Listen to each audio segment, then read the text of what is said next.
Social media पर इस वक्त एक वीडियो तेज़ी से वायरल हो रही है जिसमें नॉर्वे की एक खातून सहाफ़ी ने भारतीय वज़ीर आज़म मोदी से सहाफ़त और जमहूरियत के हवाले से सवाल किया, लेकिन जवाब देने की बजाय माहौल ही बदल गया। दोस्तों, अब मैं आपको एक वीडियो दिखा रहा हूं जो कि इंडिया के एक सीनियर एंकर की है, जो कि बहुत बड़े तज्ज़ियाकार भी हैं और जो हमेशा सच का साथ देते हैं। उन्होंने ना सिर्फ अपने गोदी मीडिया को लताड़ा है, बल्कि अपने वज़ीर आज़म मोदी की भी ऐसी की तैसी करती है। पहले वो वीडियो देखते हैं, फिर इस पर रिएक्शन देते हैं। एक लड़की ने भारत की पूरी गोदी मीडिया के चरित्र के कपड़े उतार कर रख दिए। आप नाम ले लीजिए, श्वेता सिंह, चित्रा त्रिपाठी, रूबिका लियाकत, नविका कुमार, अर्णब गोस्वामी, रजत शर्मा, सुधीर चौधरी, अमीश देवगन, सबका टन टनाटन टन टनाटन टन टनाटन टन हो गया है। बोले तो तबला बजाकर ढोलकी बना डाली हेल लांग ने। Prime Minister Modi, why don't you take some questions from the freest press in the world? 26 साल की एक लड़की सवाल पूछ रही थी कि 140 करोड़ लोगों के देश का 56 इंची प्रधान देश ही नहीं पूरी दुनिया के पत्रकारों के सवालों से इतना डरता क्यों है। और मोदी, यहाँ सवाल बड़ा अहम है क्योंकि जमहूरियत में सवाल पूछना सहाफ़त का बुनियादी हक है।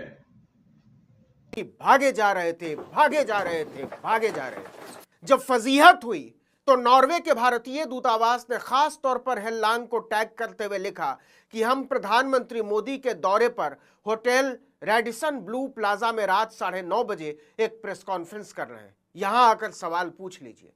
जब हेल्लांग तय समय पर वहां पहुंची तो वहां 3 भारतीय अधिकारियों के साइन बोर्ड टेबल पर पड़े हुए थे अस्त व्यस्त। विदेश मंत्रालय के अतिरिक्त सचिव रणधीर जायसवाल, पूजा कपूर और सीबी जॉर्ज, मतलब एक प्रधानमंत्री को बचाने के लिए पूरा अमला उतार दिया गया था। मोदी यहां से भी नदारद थे, सवाल तो भैया मोदी जी से पूछना था, लेकिन जिनकी ड्यूटी जवाब देने के लिए लगाई गई थी उन्होंने तो और भी भद पिटवा कर रख दी। India is a democratic society. वल्लाह, ना बताते तो पता ही न चलता।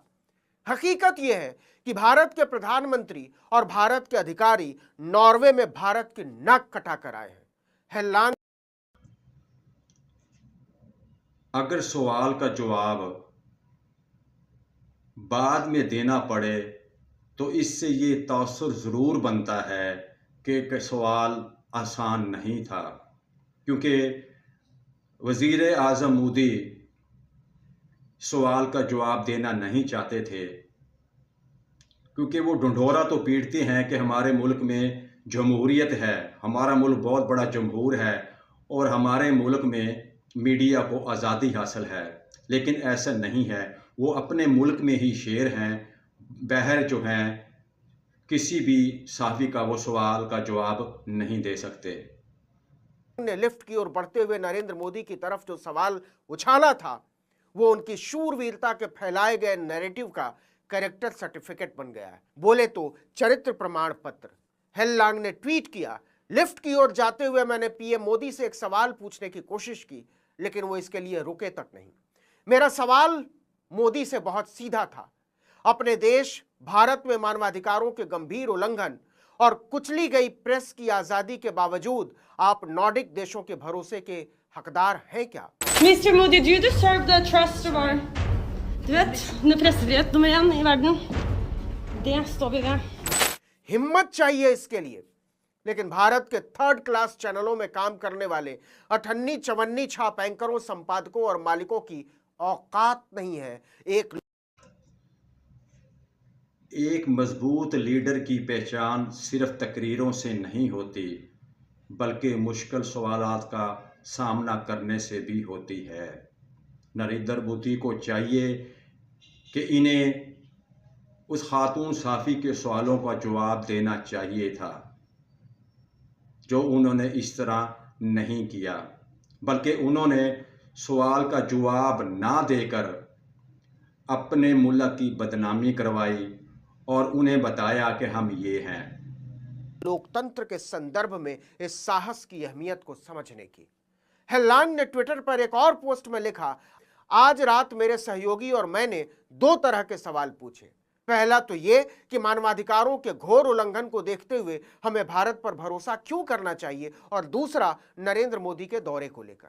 नरेंद्र मोदी तो खैर सवाल से ही भाग गए, लेकिन उनके अधिकारियों ने भी कोई जवाब नहीं दिया। वो कोविड के दौरान भारत के प्रयासों और योग दूसरी चीजों पर गाना गाते रहे। हेलांग ने लिखा, हम पत्रकार हैं और ठोस सवाल पूछते हैं, चाटुकारिता पत्रकारिता नहीं है। हकीकत यह है कि हेलांग के सवाल पर टीम मोदी के सबसे ऊंचे अफसर के चेहरे पर पसीना छलक आया था। Let me. I will come to that. I will come to you. Please have patience. Please have questions. No, when to answer, where to answer, how to answer.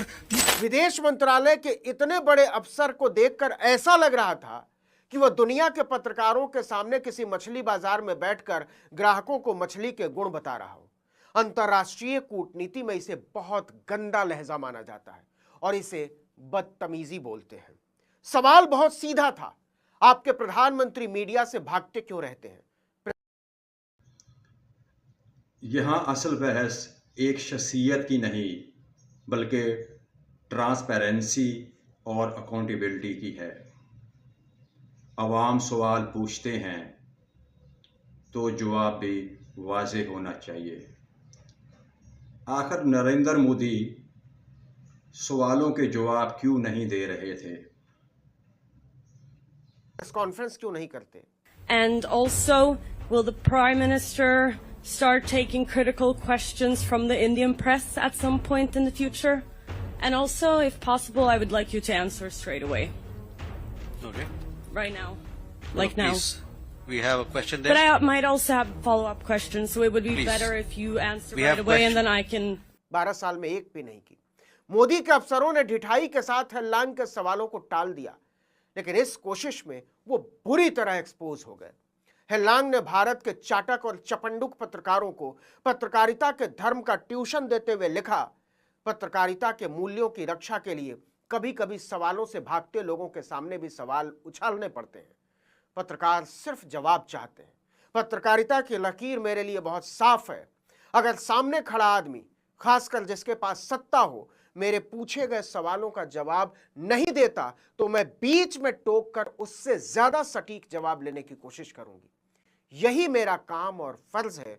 मुझे जवाब चाहिए, ठोस जवाब। आप बातों में उलझा नहीं सकते। हम इस होशियारी को पकड़ लेते हैं। बीबीसी को दिए गए एक इंटरव्यू में हेलांग ने कहा कि सवालों से भागने वाला ऐसा प्रधानमंत्री मैंने पूरी दुनिया में नहीं देखा। मुझे पता था कि वो सवालों के जवाब नहीं देंगे, लेकिन इसकी वजह से मैं सवाल पूछना नहीं छोड़ सकती।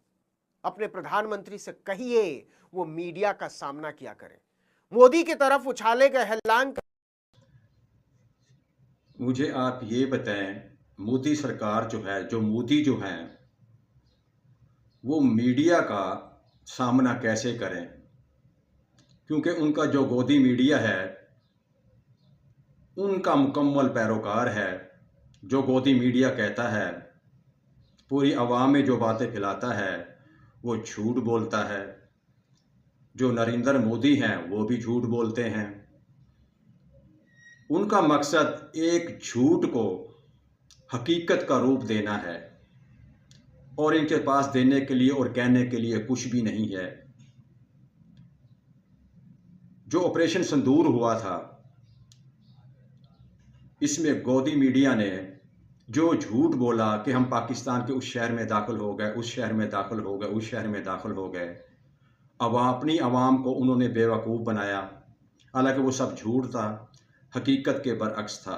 हालांकि वो जंग पाकिस्तान ने जीती थी, पूरी दुनिया वो जानती है। सवालों और उन सवालों का जवाब देने से भागते हुए नरेंद्र मोदी की तस्वीर भारत में पत्रकारिता की वास्तविक स्थिति का पैमाना बन गई। दुनिया के कई देशों में उनके इंटरव्यू की बाढ़ आ गई। इसमें नॉर्वे की राजधानी ओस्लो में रहकर पत्रकारिता करने वाली पाकिस्तान की पत्रकार इफत हुसैन रिजवी भी है। इसके बाद हेलांग को पाकिस्तान की एजेंट साबित करने की कोशिशें होने लगी। बीजेपी आईटी सेल ने लांग के पीछे पूरी ट्रोल आर्मी झोंक दी। नतीजा मेटा ने राष्ट्रीय सुरक्षा का हवाला देते हुए उनके फेसबुक और इंस्टाग्राम। अब गोदी मीडिया का ये हाल देखें। जो नॉर्वे की ये खातून सहाफ़ी हैं, उन्होंने ये कहना शुरू कर दिया कि ये पाकिस्तान की जासूस हैं, वो हमारे ख़िलाफ़ जो हैं वो काम कर रही हैं। तो ये इनका हाल है। यानी कि उसने उस सहाफ़ी को जिसने नरेंद्र मोदी से सवाल पूछा कि आपके मुल्क में जमहूरियत और सहाफ़त का किरदार क्या है, क्या आपके मुल्क में जो सहाफ़त है वो आज़ाद है, उसका जवाब देने के बजाय गोदी मीडिया ने उसे पाकिस्तान की जासूस डिक्लेयर कर दिया। ये इन लोगों का हाल है। दोनों पेज ब्लॉक कर दिए। इस घटियापन का जवाब देते हुए हेलांग ने एक और पोस्ट में लिखा, मैंने कभी नहीं सोचा था कि मुझे यह लिखना पड़ेगा। मैं किसी भी तरह से कोई विदेशी जासूस नहीं हूं जिसे किसी विदेशी सरकार ने भेजा हो। मेरा काम पत्रकारिता है और मैं सवाल पूछती हूं। क्या भारत के पत्रकारों को जो मोदी के आगे किसी गंदे कालीन की तरह बिछे रहते हैं और सवाल पूछते हैं, आप थकते क्यों नहीं, टॉनिक लेते हैं क्या, आप बटवा रखते हैं या नहीं, या आप इतने महान कैसे हैं, उन्हें जरा सी भी शर्म आएगी? लिख कर ले लीजिए, सवाल ही नहीं उठता। वो पत्रकारिता के शव पर अपनी लपलपाती जीभों से किसी के कदमों को घिसने के लिए और ज्यादा उत्साह से लग जाएंगे। जमहूरियत सिर्फ इंतखाबात का नाम नहीं, जमहूरियत सवाल बर्दाश्त करने का भी नाम है।